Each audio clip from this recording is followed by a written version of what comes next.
Hello, hello, hello. Welcome to another episode of Andrea Speaks TV. I'm your host, Andrea, and I'm bringing you commentary you can use. So I hope that you and your family are doing well. Listen, I first want to give a shout out to one of my subscribers for sharing this story with me. You all know that from time to time I do share international news, and a lot of time people may say, okay, Andrea, what does that have to do with me? I don't live in that country. But when I do this, when I do share international news with you, the purpose is so you can see what's going on and say, hey, wait a minute.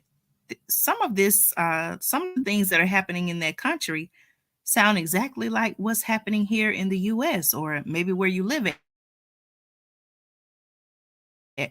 And so I'm bringing you this information so that you can pay attention to what's going on and to see exactly, if it applies to what's currently going on in your country and to just pay attention and see exactly what's going on and how everything plays out. Okay. So, the information that was shared to me by one of my loyal subscribers, this information comes from Yahoo News, and the title of the article says Sri Lanka's sports minister quits, cabinet offers to resign. Now, upon doing more research, I learned that there's currently an economic crisis going on in Sri Lanka, just like economic crisis are happening in other parts of the world. So let's take a look at what's going on. I want to bring you some information, and I also want to know your thoughts. Okay. All right. People are protesting in Sri Lanka. Let's talk about it, y'all. Thank you all to those who are subscribed to the channel. If you are not subscribed, I would like to invite you to join our community. We are a group of people who are concerned about the times that we're living in. We're seeking truth and transparency and real solutions. So if that sounds like you, go ahead and hit the subscribe button. Make sure when you hit the notification bell to get notifications when I do go live or upload new content. Make sure you hit all notifications. All right, y'all. So let's talk about the fact that people are protesting in Sri Lanka. Now, just to give you an idea of where Sri Lanka is located, Sri Lanka is actually a country, an island country to be exact. It's located in the Indian Ocean. Okay, so I have a picture on the screen so you can see exactly where it is located. Okay, all right, so it's an island country located in the Indian Ocean. Now, according to the article I'm reading, again, this information comes from Yahoo News.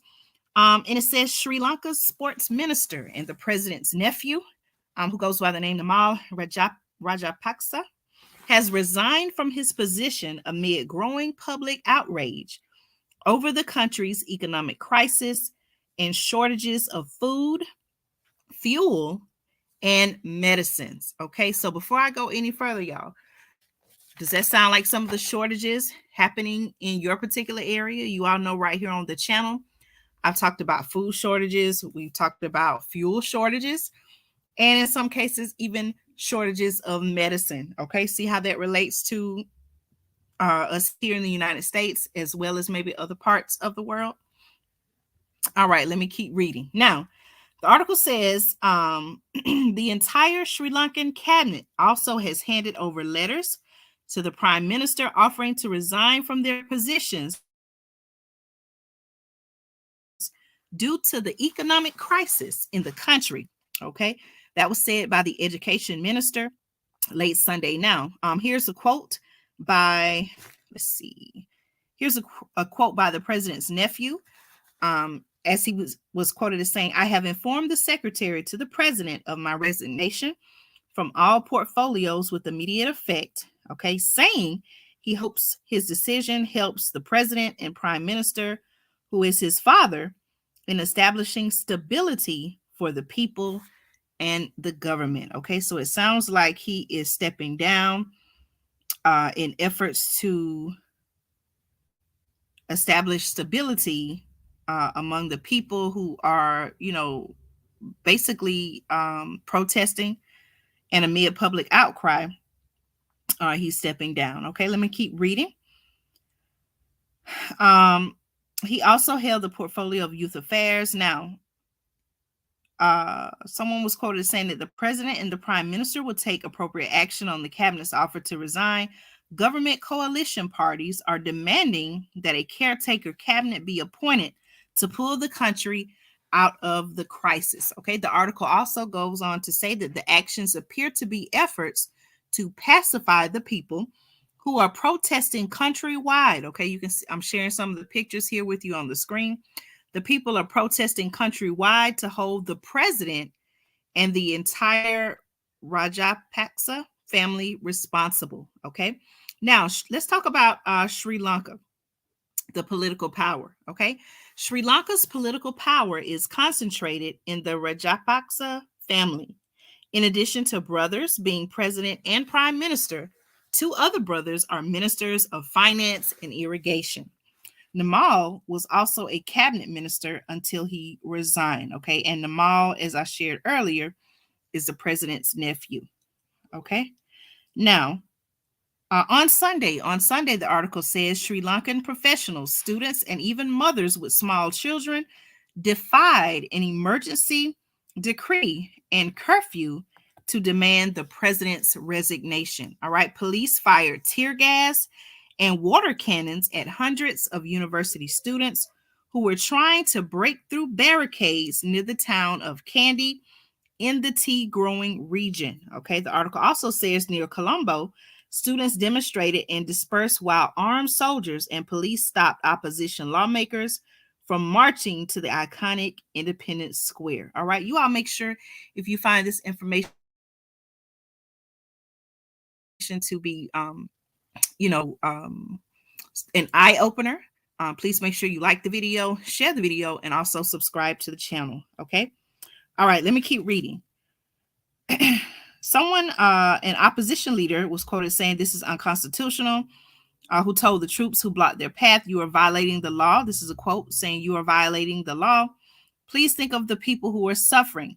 Why are you protecting a government like this?" Now, the article says for several months, listen to this, y'all.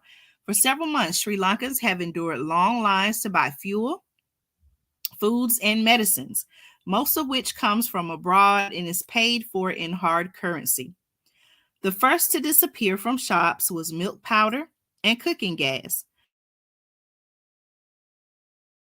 followed by a fuel shortage disrupting transport and causing rolling power cuts lasting several hours a day at the end of February. Okay, so based on the information in this article, it does seem like the people of Sri Lanka have really experienced some hardships, in that they have to wait in long lines to buy food, fuel, medicines, things that they need, and so on and so forth. Okay, all right, and it said that let's see, this occurred at the end of February, okay, followed by a fuel shortage disrupting transport, causing rolling power cuts lasting several hours a day at the end of February. Okay, the article also goes on to say the extent of the crisis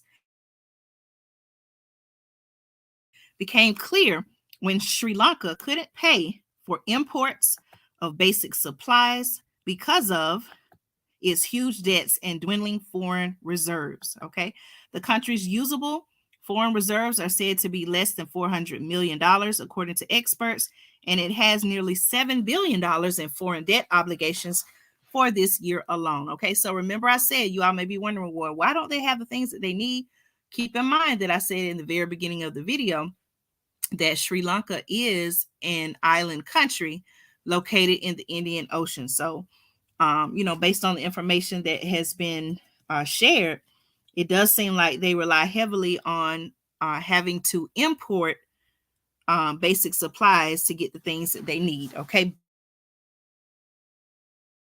But it's saying that its huge debts and dwindling foreign reserves have further complicated their process. Okay. Now, the government, okay, there was a quote saying that last month the government was in talks with the International Monetary Fund and turned to China and India for loans while he appealed to people to limit the use of fuel and electricity and I quote, extend their support to the country. Okay, so think about this, y'all. They just mentioned the fact that people were being told to limit the use of fuel and electricity. And also, this is from the nephew saying that They were trying to call on others like China and India to extend their support to the country. Okay, you all let me know, how do you feel about this news so far? Do you see any ways that what's happening in Sri Lanka could very well, possibly happen in the US or other parts of the world, especially when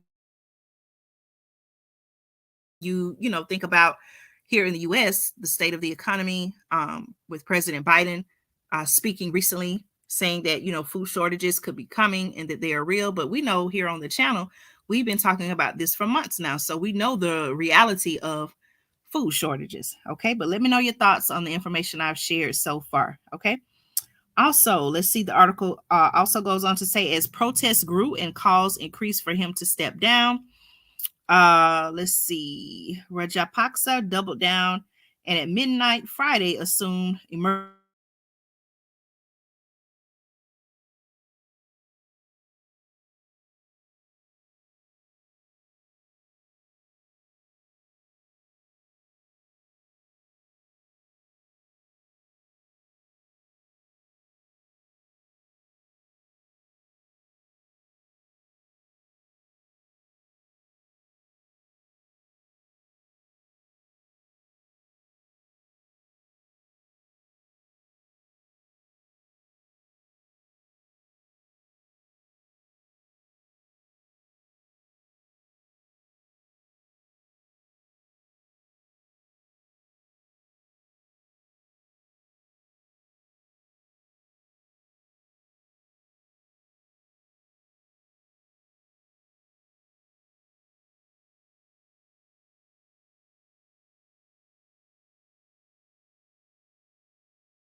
Okay, sorry about that, y'all. Thank you so much for sticking with me.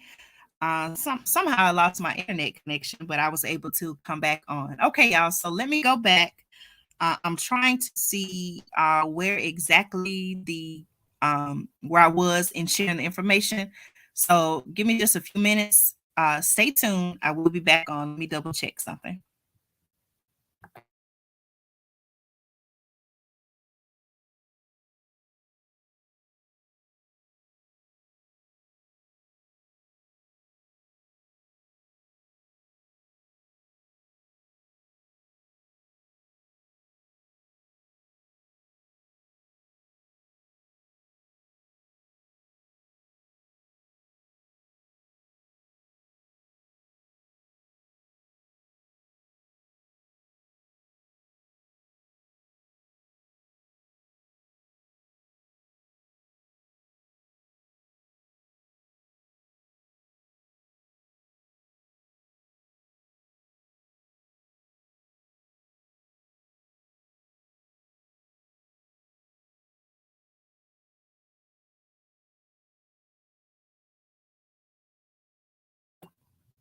Okay, I was able to determine where exactly I left off. Thank you all so much for your support. All right, so as I was saying, again, we're talking about the fact that um, people are protesting in Sri Lanka over food shortages, fuel shortages, um, shortages of medicine.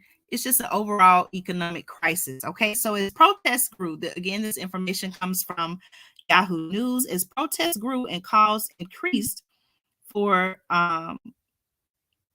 Rajapaksa to step down, he actually doubled down and at midnight Friday assumed emergency powers by decree. Okay, the government also declared a countrywide curfew until Monday morning. All right, now, according to the article, it says it did little to quell the anger of thousands, many first-time protesters who felt fed up and exhausted by the crisis. Okay, now here is a quote from a fashion designer who brought her 18-month-old daughter to the protest.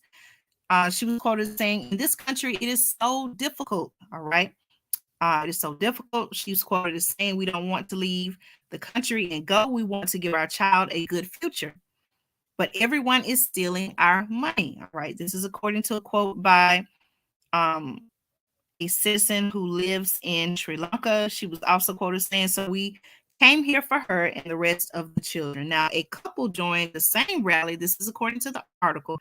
A couple joined the same rally straight from the hospital with their newborn and were greeted with cheers by the protesters who sang Sri Lanka's national anthem, waved flags, and placards. Okay, now the article says while public resentment is mostly on the Rajapaksa family, anger was also directed at politicians in general and a decades-long system that many felt has betrayed them. Okay, you all let me know your thoughts on this information in the comment. Okay, now at the Colombo rally, protesters turned back an opposition lawmaker, calling out no politicians.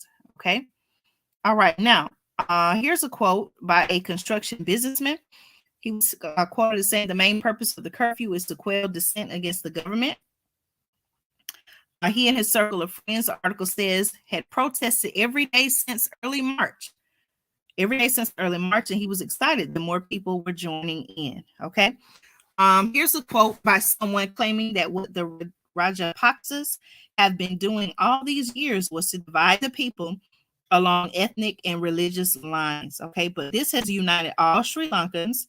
All want them out. Okay, that's what a quote by someone who was referring to the president and his powerful family. Okay. All right. Also, let's see what else the article is mentioning. On Sunday, just this past Sunday, here's another interesting point. Authorities blocked access for nearly 15 hours, y'all, to Facebook, Twitter, YouTube, WhatsApp, and other social media platforms that were used to organize protests. Okay, you all know, we've seen instances where people turn to social media to, put together different rallies and things like that. And in this case, it was a decision was made by authorities to block access to for nearly 15 hours, it said. So how do you all feel about that? Do you feel like they were right in blocking the access to Facebook, Twitter, YouTube, WhatsApp, other social media platforms? Should they have blocked access to those social media platforms from the people of Sri Lanka? Okay. Now, the emergency declaration by Rajapaksa gives him wide powers to preserve public order, suppress mutiny, riot, or civil disturbances, or for the maintenance of essential supplies. The article says, okay, under the decree, the president can authorize detentions, seizures of property, and search of premises. He can also change or suspend any law except the Constitution. So again, y'all, even though you may not live in the country of Sri Lanka, listen to what this emergency declaration by the government, listen to what all it involves. Okay, this is what I want you to think about. Is this something that could happen in the US or whatever country that you're currently living in? Okay, the emergency declaration by Rajapaksa gives him wide powers to preserve public order, suppress mutiny, riot, or civil disturbances, or for the maintenance of essential supplies. Okay, under the decree, and I'm repeating this, under the decree, the president can authorize detentions, listen to this, y'all, seizure of property, and search of premises. He can also change or suspend any law except the Constitution. Okay, the European Union has urged Sri Lanka's government to safeguard the, and I quote, democratic rights of all concerns, including right to free assembly and dissent, which has to be peaceful. Okay. Let's see. U.S. Ambassador Julie Chang said, and I quote, Sri Lankans have a right to protest peacefully, essential for democratic expression. And also, she was quoted saying, I am watching the situation closely and hope the coming days bring restraint from all sides, as well as much needed economic stability and relief for those suffering. Okay. And that was a tweet from her on Saturday. So you all let me know your thoughts in the comments. How do you feel? What are your thoughts on what's happening in the country of Sri Lanka? Do you see some similarities for here in the US, or do you feel like something, or do you feel like it could get to that point here in the United States or whatever country that you're living in? Okay. All right, I want to thank you all so much for hanging in there with me through my technical difficulties. I appreciate each and every one of you. Make sure if you have not subscribed to the channel, make sure you subscribe, join our community. I appreciate your support. Also, if you're on Instagram, make sure you follow me on Instagram at Andrea Speaks TV. Again, you can follow me on Instagram at Andrea Speaks TV. Thank you all so much for tuning in. This has been another episode of Andrea Speaks TV. I appreciate you all so much. Take care, and I'll talk to you soon.